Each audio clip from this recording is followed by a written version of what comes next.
पार्वती, मैं तुम्हें प्राप्त हुआ हूँ। ये हरतालिका तीज के व्रत का फल है। शिव जी कहते हैं पार्वती, जो नारी हरतालिका तीज के व्रत का स्मरण करती है, फुलेरा जो बांधा जाता है उसमें 5 माला से ज्यादा माला लटकना चाहिए, 5 से कम नहीं। कितनी? जैसे माला जो लटकाते हो वो 5 से ज्यादा होना चाहिए। 5 तो जया, विषहरा, शामली बारी, दौतली, देव, इससे अधिक होगी चलेगा, पर इससे कम फुलेरे के अंदर माला नहीं होना चाहिए महाराज। दूसरा, फुलेरा जहां हरतालिका व्रत हो वहीं पर बांधा जाता है। हरतालिका तीज का व्रत एक ऐसा व्रत होता है जो मरते दम तक रहता है। इस व्रत को छोड़ा नहीं जाता। ये नहीं किसी और वाले गुरुजी ने कहा और अपन ने एक बार कर लिया और अगली बार वो व्रत गायब हो गया, ऐसा नहीं होता। हरतालिका तीज अखंड सौभाग्य के लिए, वंश वृद्धि के लिए, कार्य सिद्धि के लिए और कुंवारी कन्याएं उत्तम वर प्राप्ति के लिए, आनंद सुख के लिए करती हैं। ऐसा नहीं है कि केवल स्त्री ही करती है। जब नारी किसी कारणवश व्रत नहीं कर पाती तो पुरुष इस व्रत को धारण तीज रहेगी। आप सब अपने हृदय से, मन से इस व्रत को कर कर अपने जीवन को सार्थक बनाइएगा। जो करते हैं, कितने लोग करते हो? जरा हाथ उठाइए। हरतालिका तीज इतने सारे करते हो? अरे वाह, कर लो, प्रणाम प्रणाम। आपको बहुत बहुत नमन करता, बहुत बहुत सारा। फुलेरा बांधते हो? नहीं। अब की बात, बांध मंदिर में करते हो तो मंदिर में, घर में करते हो तो घर में। फुलेरा वंश की वृद्धि करता है, फुलेरा अखंड सौभाग्य देता है, फुलेरा मन की कामना को पूर्ण करता है। जो बेटियां जिनका विवाह नहीं हो रहा हो या बेटे जिनका विवाह नहीं हो रहा हो, वो 7 स्थान पर कहीं फुलेरा बंधा हो तो फोन लगाकर पूछना कहाँ बंधा है, वहां का दर्शन करना। एक फूल में हल्दी कुंकू लगाकर शिव जी को चढ़ाकर फिर वहां से जाना। 7 स्थान के फुलेरे का दर्शन अवश्य करिएगा। जो व्रत नहीं करते हैं उनसे निवेदन है, कहीं हरतालिका हो रही हो तो वहां बैठकर अगर भजन हो रहे हो तो थोड़ी देर भजन गाने चले जाना।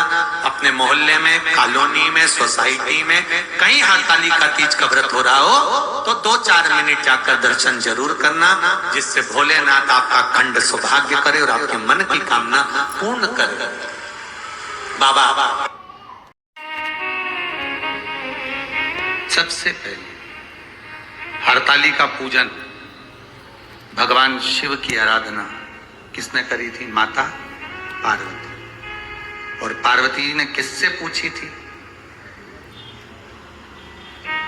पार्वती जी को किसने बताया था कि तुम ये पूजन करना, तुम ये स्मरण करना?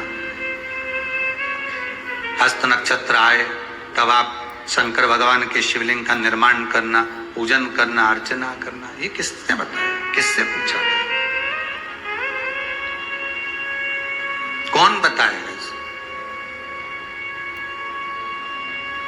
तो कहा जब माता पार्वती का उमा रूप में दर्शन हुआ, जब माता पार्वती उमा बनकर प्रकट हुई, तब भगवान महेश के पास में बैठकर पार्वती जी ने एक प्रश्न किया था।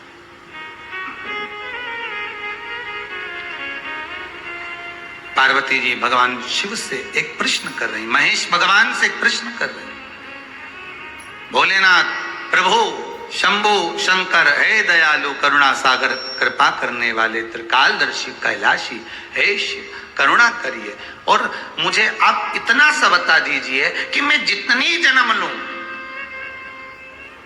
मैं इस मृत्यु लोक में जितनी बार आऊं, मैं इस भूमि पर जितनी बार जन्म लूं, अवतरण हो मेरा, जन्म हो मेरा, मैं जितनी बार प्रकट हूं इस पृथ्वी पर, आप मेरे पति बनकर मुझे मिले, उसके लिए मैं क्या कर सकती हूं? मैं क्या करूं?